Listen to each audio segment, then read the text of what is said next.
보석하여 주는지 난 알 수 없도다. 내가 믿고 또 의지함은 내 모든 형편 아시는 주님 늘 보호해 주실 것을 나는 확실히 아네. 왜 내게 굳셈 믿음과 또 복음 주셔서 내 마음이 항상 편한지 난 알 수 없도다. 내가 믿고 또 의지함은 내 모든 형편 아시는 주님 늘 보호해 주실 것을 나는 확실히 아네.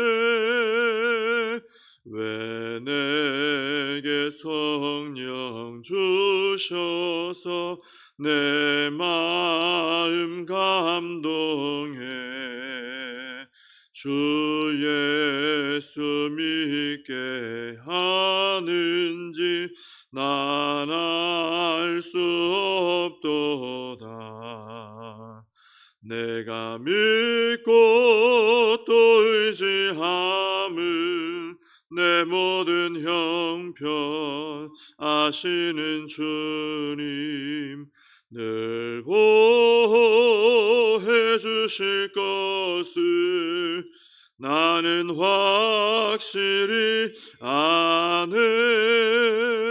주 언제 강림하실지 혹 밤에 혹 낮에 또 주님 만날 그곳도 난 알 수 없도다. 내가 믿고 또 의지함은 내 모든 형편 아시는 주님 늘 보호해 주실 것을 나는 확실히 아네. 사도신경으로 신앙 고백하시겠습니다. 전능하사 천지를 만드신 하나님 아버지를 내가 믿사오며 그 외아들 우리 주 예수 그리스도를 믿사오니 이는 성령으로 잉태하사 동정녀 마리아에게 나시고 본디오 빌라도에게 고난을 받으사 십자가에 못 박혀 죽으시고 장사한 지 사흘 만에 죽은 자 가운데서 다시 살아나시며 하늘에 오르사 전능하신 하나님 우편에 앉아 계시다가 저리로서 산 자와 죽은 자를 심판하러 오시리라. 성령을 믿사오며 거룩한 공회와 성도가 서로 교통하는 것과 죄를 사하여 주시는 것과 몸이 다시 사는 것과 영원히 사는 것을 믿사옵나이다. 아멘. 다니엘서 4장입니다. 다니엘서 4장 오늘 19절부터 읽겠습니다. 19절부터 37절 마지막 절까지 다니엘서 4장 19절에서 37절까지 봉독해 드리겠습니다. 벨드사살이라 이름한 다니엘이 한동안 놀라며 마음으로 번민하는지라 왕이 그에게 말하여 이르기를 벨드사살아 너는 이 꿈과 그 해석으로 말미암아 번민할 것이 아니니라. 벨드사살이 대답하여 이르되 내 주여 그 꿈은 왕을 미워하는 자에게 응하며 그 해석은 왕의 대적에게 응하기를 원하나이다. 왕께서 보신 그 나무가 자라서 견고하여지고 그 높이는 하늘에 닿았으니 땅 끝에서도 보이겠고 그 잎사귀는 아름답고 그 열매는 많아서 만민의 먹을 것이 될 만하고 들짐승은 그 아래에 살며 공중에 나는 새는 그 가지에 깃들었나이다. 왕이여 이 나무는 곧 왕이시라. 이는 왕이 자라서 견고하여지고 장대하사 하늘에 닿으시며 권세는 땅 끝까지 미치심이니이다. 왕이 보신즉 한 순찰자 한 거룩한 자가 하늘에서 내려와서 이르기를 그 나무를 베어 없애라. 그러나 그 뿌리에 그루터기는 땅에 남겨두고 쇠와 놋줄로 동이고 그것을 들풀 가운데 두라. 그것이 하늘 이슬에 젖고 또 들짐승들과 더불어 제 몫을 얻으며 7대를 지내리라 하였나이다. 왕이여 그 해석은 이러하니이다. 곧 지극히 높으신 이가 명령하신 것이 내 주 왕에게 미칠 것이라. 왕이 사람에게서 쫓겨나서 들짐승과 함께 살며 소처럼 풀을 먹으며 하늘 이슬에 젖을 것이요 이와 같이 7대를 지낼 것이라. 그때 지극히 높으신 이가 사람의 나라를 다스리시며 자기 뜻대로 그것을 누구에게든지 주시는 줄을 아시리이다. 또 그들이 그 나무 뿌리에 그루터기를 남겨두라 하였은즉 하나님이 다스리시는 줄을 왕이 깨달은 후에야 왕의 나라가 견고하리이다. 그런즉 왕이여 내가 아뢰는 것을 받으시고 공의를 행함으로 죄를 사하고 가난한 자를 긍휼히 여기심으로 죄악을 사하소서. 그리하시면 왕의 평안함이 혹시 장구하리이다 하니라. 이 모든 일이 다 나 느부갓네살 왕에게 임하였느니라. 12달이 지난 후에 내가 바벨론 왕궁 지붕에서 거닐새 나 왕이 말하여 이르되 이 큰 바벨론은 내가 능력과 권세로 건설하여 나의 도성으로 삼고 이것으로 내 위엄의 영광을 나타낸 것이 아니냐 하였더니 이 말이 아직도 나 왕의 입에 있을 때에 하늘에서 소리가 내려 이르되 느부갓네살 왕아 네게 말하노니 나라의 왕위가 내게서 떠났느니라. 내가 사람에게서 쫓겨나서 들짐승과 함께 살면서 소처럼 풀을 먹을 것이요 이와 같이 7대를 지내서 지극히 높으신 이가 사람의 나라를 다스리시며 자기의 뜻대로 그것을 누구에게든지 주시는 줄을 알기까지 이르리라 하더라. 바로 그때 이 일이 나 느부갓네살에게 응함으로 내가 사람에게 쫓겨나서 소처럼 풀을 먹으며 몸이 하늘 이슬에 젖고 머리털이 독수리털과 같이 자랐고 손톱은 새 발톱과 같이 되었더라. 그 기한이 참에 나 느부갓네살이 하늘을 우러러 보았더니 내 총명이 다시 내게로 돌아온지라. 이에 내가 지극히 높으신 이에게 감사하며 영생하시는 이를 찬양하고 경배한다니 그 권세는 영원한 권세요 그 나라는 대대에 이르리로다. 땅의 모든 사람들을 없는 것 같이 여기시며 하늘의 군대에게든지 땅의 사람에게든지 그는 자기 뜻대로 행하시나니 그의 손을 금하든지 혹시 이르기를 내가 무엇을 하느냐고 할 자가 아무도 없도다. 그때 내 총명이 내게로 돌아왔고 또 내 나라의 영광에 대하여도 내 위엄과 광명이 내게로 돌아왔고 또 나의 모사들과 관원들이 내게 찾아오니 내가 내 나라에서 다시 세움을 받고 또 지극한 위세가 내게 더하였느니라. 그러므로 지금 나 느부갓네살은 하늘의 왕을 찬양하며 칭송하며 경배하노니 그의 일이 다 진실하고 그의 행하심이 의로우심으로 교만하게 행하는 자를 그가 능히 낮추심이라. 아멘. 이 다니엘서 4장은 느부갓네살 왕의 이제 두 번째 꿈과 그 꿈에 대한 해석의 내용입니다. 1절에서 18절까지는 이제 읽진 않았는데 그게 이제 왕의 꿈 내용이 나옵니다. 오늘 방금 읽어드린 본문에 그 꿈 내용이 다 다시 나오기 때문에 앞에를 읽지 않았습니다.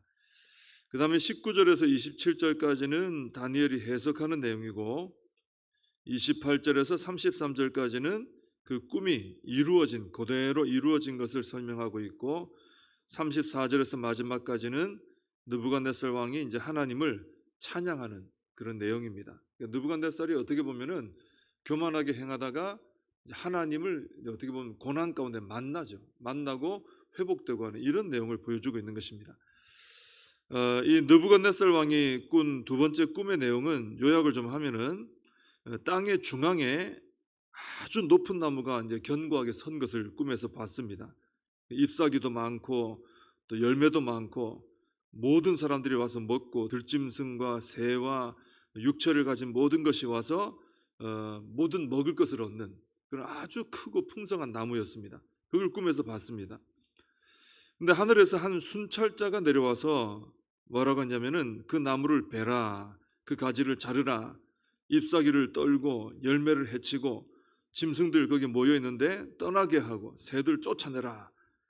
이 다 나무를 베고 거기 모인 거 다 없애라 이거예요. 그런데 뿌리에 그루터기는 남겨놓아라 그랬습니다. 완전히 죽이는 건 아니죠. 그리고 그런 말씀을 합니다. 마음이 변하여 사람의 마음 같지 않고 짐승의 마음을 받아 7대를 지내게 된다. 짐승처럼 살게 된다는 거죠. 이제 이것도 순찰자의 명령대로 된 것인데 지극히 높으신 이가 사람의 나라를 다스리시며 자기 뜻대로 그것을 누구에게든지 주시며 또 지극히 천한 자를 그 위에 세우시는 줄을 사람들이 알게 하려고 이런 일을 한다. 이렇게 이제 마무리를 지었습니다. 꿈 내용이 이제 이런 내용입니다. 그래서 느부갓네살이 꿈을 꾸고 굉장히 두려워하고 또 번민했어요. 이게 무슨 내용인가 했던 거죠. 그래서 또다시 첫 번째 꿈 때도 그랬던 것처럼 이제 지혜자들을 다 불러 모읍니다. 근데 이번에는 처음에는 꿈 내용도 말도 안 해줬죠. 근데 이번에는 꿈 내용은 말해줍니다. 그리고 이제 해석을 좀 해다오. 근데 아무도 해석을 못하는 거예요. 그래서 후에 다니엘을 따로 불렀습니다. 8절에 보면 왕이 다니엘을 불러놓고 뭐라고 부르냐면은 이 참 표현이 멋있는 표현인데 그 안에 거룩한 신들의 영이 있는 자 이렇게 표현합니다. 이 표현이 9절에도 한 번 더 나오고요. 또 18절에 보면은 한 번 더 나옵니다. 결국 느부갓네살 왕의 꿈은 이 세상의 지혜자들은 해석을 못한다 이거죠. 누구만 할 수 있습니까? 거룩한 신들의 영이 있는 사람 다니엘이 해석한다. 성령의 사람이 해석한다는 거죠. 이 바벨론의 지혜자들도 지혜가 있는 사람들이고 아는 것도 많고 능력도 많습니다. 다른 사람보다는 훨씬 탁월한 사람들이죠. 근데 아무리 이 세상의 지혜를 가지고 있어도 하나님의 계시와 섭리는 알 수 없어요. 세상의 지혜 가지고 하나님의 계시, 하나님의 비밀, 하나님의 섭리 도저히 알 수 없습니다. 이것은 오직 하나님의 신이 임한 사람, 성령의 사람만 알 수 있는 것이죠. 그래서 다니엘이 해석을 하고 드러내게 되는 것입니다. 근데 지금도 그렇습니다. 지금도 우리가 바로 우리 하나님의 백성들, 성도들이 이 다니엘 같은 역할을 해야 되는 것입니다. 왜냐하면 세상 사람들은 아무리 공부를 많이 하고 지혜가 있고 능력이 있어도 이 하나님의 계시와 이 하나님의 어떤 비밀과 하나님의 이런 섭리를 알 수가 없어요. 도저히 깨닫지 못합니다. 근데 누구만 알 수 있습니까? 구원받고 성령을 받은 우리는 하나님의 계시를 아는 거예요. 그래서 우리가 하나님의 말씀의 계시를 깨닫고 하나님의 뜻이 무엇인가, 하나님의 섭리가 무엇인가 우리가 알려줘야 된다는 것입니다. 알려주면 이제 택함 받고 돌아올 사람은 돌아오게 되는 것이죠. 19절부터 이제 다니엘의 해석이 나오는데 간단히 요약을 하면 그 꿈에서 본 풍성한 나무 있죠. 큰 나무. 그것은 바로 느부갓네살 왕을 가리키는 것입니다. 느부갓네살 왕의 영향력이 아주 세계적으로 뻗어나간다는 거죠. 근데 순찰자가 내려와 가지고 그 나무 다 베라, 그루터기만 남기라 그랬죠. 그리고 이 들짐승과 더불어 제 몫을 얻고 7대를 지내리라 그랬어요. 이것은 느부갓네살 왕이 이제 무너지는 때가 온다는 거예요. 무너져 가지고 소처럼 풀을 먹고 그런 상태에서 7대를 지내게 될 것이다. 이걸 통해서 하나님의 주권을 깨닫게 될 것이다. 그렇게 해석을 해줍니다. 그래서 이것을 깨달은 후에 이제 느부갓네살이 다시 회복되고 견고하게 될 것이다. 다니엘이 이렇게 해석을 해주죠. 너무나 다니엘이 말할 때 이 내용이 끔찍한 내용이 있기 때문에 느부갓네살 왕에게 이게 왕의 대적들에게나 좀 임했으면 좋겠습니다. 이제 그런 말까지 하죠. 자, 이 말을 한 후에 다니엘은 27절에 보면 그런 얘기를 합니다. 공의를 행하고 그래서 가난한 자를 긍휼히 여김으로 회개를 해라. 이런 표현을 합니다. 그러면 혹시 왕의 평안함이 장구하리라. 이건 무슨 말이냐면은 느부갓네살 왕이 회개를 한번 하라. 회개. 하나님 앞에 좀 회개를 하시라. 그러면 당신이 좀 하나님의 긍휼히 여김을 받을 수 있을지 모르겠습니다. 이제 회개의 기회를 준 거죠. 근데 28절 이하에 보면은 꿈대로 그대로 돼버리는 내용이 또 나옵니다. 이걸 보면은 회개할 기회가 있었는데 회개를 하지 않았다는 거죠. 29절에 보면은 12달이 지난 후에 꿈대로 되거든요. 그러니까 회개할 기회가 얼마 있었다는 겁니까? 1년이 있었다는 거예요. 근데 회개를 하지 않은 거죠. 그래서 이 하나님께서는 우리에게 회개할 기회를 주신다는 겁니다. 그 기회는 우리를 벌하지 않으시고 축복하시려고 주시는 기회라는 거죠. 그러니 우리가 혹시라도 하나님 앞에 죄 지은 것이 우리가 있을 수 있는데, 그럴 때 회개의 기회를 주시면은 놓치지 않고 우리는 하나님 앞에 회개해야 된다는 겁니다. 회개하고 돌이켜야 된다는 거죠. 자꾸 기회를 주십니다. 돌이켜라, 돌이켜라. 근데 이 기회를 놓쳐버리면 죄는 대가가 반드시 치르는 때가 온다는 것이죠. 회개해야 되는 것입니다. 자, 이 느부갓네살은 12달의 기회가 있는데 회개를 하지 않고 어떻게 했느냐면은 자신이 세운 바벨론을 보면서 내가 세웠다, 내가 이렇게 위대하다 하고 교만한 마음을 품었습니다. 근데 그 교만한 마음을 품고 교만한 말을 하는데 말이 아직 끝나지도 않았는데 31절에 보면은 하늘에서 소리가 내려와서 꿈대로 될 것이다, 이런 소리가 들려온 거예요. 그리고 33절에 보면은 느부갓네살은 꿈대로 그 왕위에서 내려와 가지고 사람들에게 쫓겨나 가지고 소처럼 풀을 먹고 몸이 하늘의 이슬에 젖고 머리털이 독수리털 같이 자라고 손톱은 새 발톱같이 되고, 그 장면을 상상해 보면은 아주 비참한 그런 모습이 된 거죠. 왕이 이런 모습이 된 겁니다. 이런 꿈이 그대로 느부갓네살에게 이루어지는 일이 일어나는 것이죠. 그래서 어떤 분들은 이때 그 당시에 느부갓네살이 좀 정신적으로 문제가 있지 않았었나 이렇게 보는 분도 있어요. 좀 정신적으로 문제가 생겨가지고 이게 제정신이 아니니까 막 머리가 산발이 되고 손톱이 막 자라고 막 기어다니면서 풀을 뜯고 이러고 살았다는 것이죠. 근데 34절 이하에 보면은 느부갓네살이 고통당하는 기한이 참에 하늘을 우러러보았더니 총명이 다시 돌아왔어요. 하나님을 찬양하며 왕위를 회복하게 되었다 그랬습니다. 그리고 37절 마지막에 보면 결론적으로 교만하게 행하는 자를 그가 능히 낮추심이라. 그 위에도 보면은 하나님의 어떤 섭리에 대한 깨달음을 쭉 고백하는 그런 내용이 나옵니다. 그러니까 이런 어려운 고난의 어떤 시기, 고통의 시기를 통해서 느부갓네살은 하나님을 어떻게 보면 만났다, 이렇게 볼 수 있는 거죠. 그리고 회복이 됐다는 것이죠. 그래서 오늘 우리는 이 꿈과 그 꿈의 그 해석, 또 그대로 된 사건, 이걸 보면서 우리도 깨달아야 되는 게 뭐냐면은 한 나라에 온 세계에 영향을 줬던 왕도 결국은 하나님 손에 있다는 거예요. 하나님께서 들고 높이면 높아지고 낮추면 낮아지고 하나님의 손에 다 모든 게 달려 있다는 것이죠. 우리도 이것을 깨닫고 교만한 자는 낮추시고 낮은 자는 높이시는 하나님, 그 하나님을 우리가 좀 바라봐야 된다는 것입니다. 그리고 이걸 통해 깨닫는 게 뭐냐면은 하나님께서 교만한 자는 낮추시고 겸손한 자는 높이시고 악은 제거하시는 때가 있구나. 왜 이게 우리 깨달아야 되느냐면은 이 세상을 보면은 악이 그대로 아주 악이 막 성행하고 있거든요. 또 악한 자들이 잘 되고 있고, 이걸 보면 답답할 때가 있죠. 왜 이렇게 하나님 악을 내버려 두시는가? 악한 일들이 일어나는가? 끔찍한 일들이 일어나도록 내버려 두시는가? 내버려 두시는 게 아니고 선하신 하나님께서 그 주권을 가지고 결국은 그 악에 대한 모든 심판이 임하게 해주신다는 거예요. 그러니 우리는 어떻게 해야 됩니까? 그 절대적 주권을 가지신, 그 교만한 자는 낮추시고 낮은 자는 높이시는, 그 공의대로 행하시는 그 하나님 앞에 믿음을 가지고 겸손히 그 앞에 엎드려 순종하는 삶을 살아야 된다는 것입니다. 느부갓네살이 그걸 깨달은 거예요. 이방의 왕도 깨달았으니 우리도 그걸 깨닫고 하나님 앞에 바로 서야 된다라는 것이죠. 그리고 우리가 앞에서도 봤습니다마는 한 가지 깨달을 것은 이 모든 하나님의 주권적인 역사를 이루는 데 있어서 쓰임받는 사람은 그 안에 하나님의 영이 임하는 자 다니엘이었다는 것입니다. 그러니 우리가 이 세상을 살아가면서 무엇에 힘을 쏟아야 되느냐?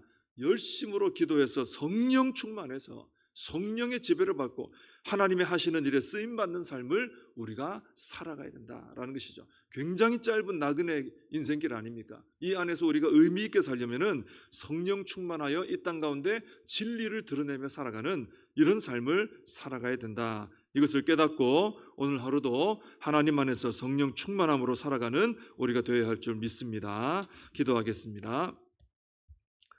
하나님 아버지, 이방 나라의 왕 느부갓네살의 체험을 통해 저희들에게 귀한 것을 깨닫게 하시니 감사합니다. 하나님의 손에 모든 것이 있습니다. 하나님께서 절대적인 주권자가 되십니다.